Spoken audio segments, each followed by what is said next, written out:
যে মানুষটার কাছে আমাকে কোনো কিছু লুকিয়ে রাখতে হয় না, আমি যেমন আমি তেমনই থাকতে পারি। যে আমার চোখের তলায় ডার্ক সার্কেল, পায়ের ভেঙে যাওয়া নখ, অথবা ঘুম থেকে ওঠার পর আমার পাখির বাসার মতো এলোমেলো চুলের কথা জানে।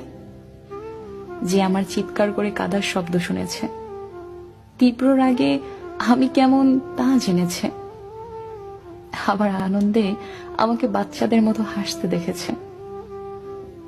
যার সামনে নিজেকে সাজিয়ে তোলার তাড়াহুড়ো নেই আমার। ও কি ভাববে, ভাবার দরকার নেই।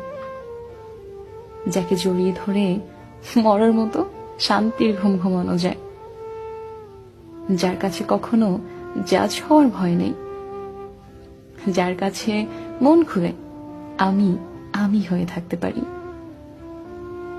মোট কথা, যার সামনে আমাকে আমার